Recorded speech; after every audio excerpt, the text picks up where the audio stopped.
Pati mga text messages, maging maingat, sir. Kayo. Ha? Kayo. Ay, doon sa screenshot, sir. Ano, violation ba ng data privacy yun, sir? Sinabi na kasing delete eh. Pero sir, yun, taking off from, ano, Isa, meron ng sinabi. disappearing messages ngayon eh. Oo, diba? Automatic. Ano? Ay, pero kung bago mag-disappear na Kasalanan ba screenshot. maraming alam? Ikaw naman. Pero sir, kung bago mag-disappear, mas screenshot na. Ang problema ko dun sa disappearing messages, hindi ko na alam kung ano yung pinag-uusapan namin. Ah, nalimutan. Pag sumagot siya, Yung thread. tungkol saan to ulit? So sir, ano yun? Violation ng data privacy yung pag ni-screenshot then pinost mo sa social I media. think so. As a lawyer, I think so. But again, it's an allegation that needs to be proven in court. So, ingat. Allegation siya. So, ingat-ingat din, sir. Again, hanggat hindi napapagpasya ng korte, allegation siya. Ngayon, yung recent decision ng Korte Suprema, kung papasukan niyo talaga to, paglabag siya, pero pwedeng gamitin bilang ebidensya. Kasi may prinsipyo sa korteng fruit of the poison tree. Na pag sa illegal mo nakuha, hindi mo pwedeng gamitin ebidensya. Pero gumawa na exception ng korte dito. Pwedeng gamitin ebidensya sa criminal case, hindi sa civil case. Sir, 11. Para patunayan ang innocence or guilt ng akusado. Pero hindi sa isang civil case para mapagbayad o mabawi anumang ari-arian. So may pagkakaiba lang. Anong lesson learned dito, sir? Sa Hindi ko alam kung anong pinag-uusapan natin.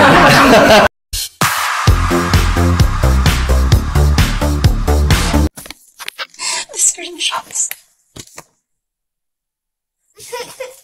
When I read it, it was 10 p.m. on a Tuesday night. When I read it, I was gutted. I was shocked. I'm truly embarrassed. Dahil nakita ng tao lahat yun without my consent. Against my will. I read the screenshots over and over and over again. Ang pinaka-na-shock ako dun, I read it. It was the perfect narrative. There was this other woman. That there was this apologetic boyfriend and the avoidant boyfriend towards the other woman and the scorned woman. That's the narrative. That's her side of the story. And there's nothing wrong with that. This is my side. This is my side.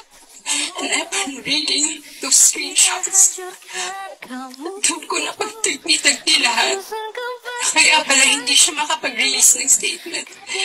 Dahil sila pa pala this whole entire time. I didn't know. I was in the dark. I didn't know. I had no idea. God knows.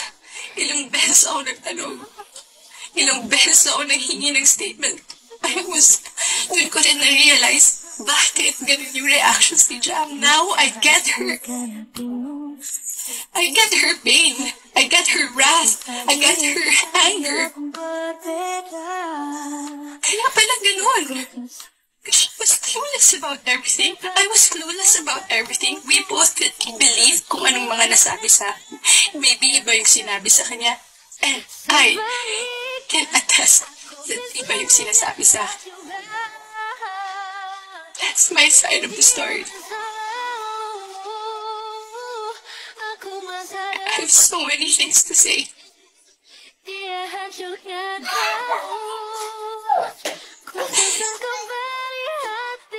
Hindi na ako makapaniwala. Kapahinga pala ako ganito sa buhay ko.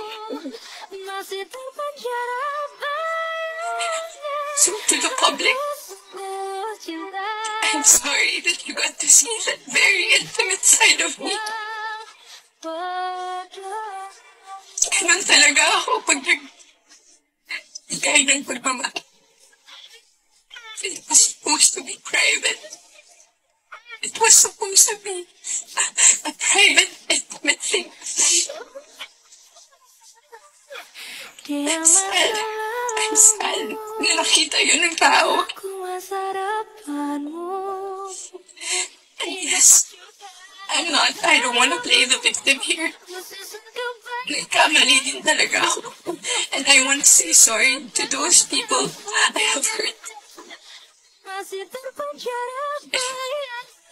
I reached out to Jam last November. I did not get a reply. I think that was last November. Because I wanted to know what's up. So, I'm sorry. Most especially, I'm very sorry. I'm truly sorry to those people who supported me for 10 years. Alam nila lahat na ginapang ko yung career ko.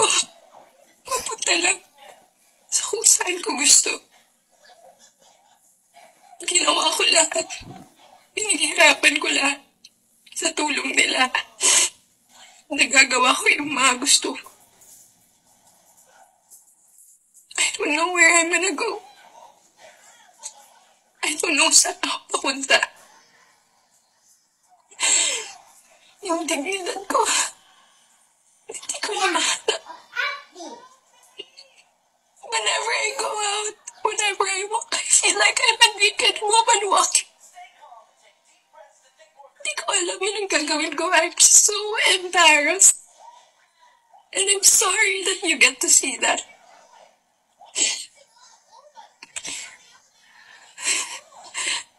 But I can assure you, tuloy pa rin ako. Tuloy pa rin ang laban. Magtatrabaho pa rin ako kahit nahirap. Hindi pa rin namamatay yung apoy sa puso ko. I'm still looking. Sa lahat ho ng mga nangyari nung nakaraang araw, sa lahat ho ng mga taong nasaktan ko, especially po si Maris at si Jam, humihingi ho ako ng tawad sa dalawang babae. And sa mga lahat po ng mga nadamay ko din po. Yun lamang po. Sorry po ulit. Pati mga text messages, maging maingat, sir. Kayo. Ha? Kayo. Ay, doon sa screenshot, sir. Ano, violation ba ng data privacy yun, sir? Sinabi na kasing delete eh. Pero sir, taking off from ano, Isa, meron ng sinabi. disappearing messages ngayon eh. Oo, diba? Automatic. Ano?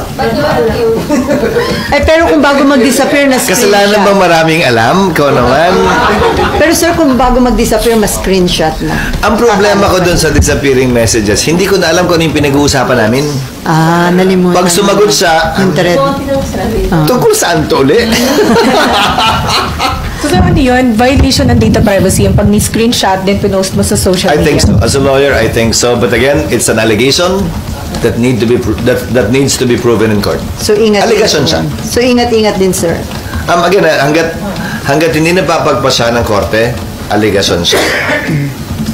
Ngayon, yung recent decision ng Korte Suprema, kung papasukan niyo talaga to, paglabag siya, pero pwedeng gamitin bilang ebidensya. Kasi may prinsipyo sa korteng fruit of the poison tree. Na pag sa illegal mo nakuha, hindi mo pwedeng gamitin ebidensya. Pero gumawa na exception ng korte dito. Pwedeng gamitin ebidensya sa criminal case, hindi sa civil case. Sir, 11. Para patunayan ang innocence or guilt ng akusado. Pero hindi sa isang civil case para mapagbayad o mabawi anumang ari-arian. So may pagkakaiba lang. Anong lesson learned dito, sir? Hindi ko alam kung anong pinag-uusapan natin.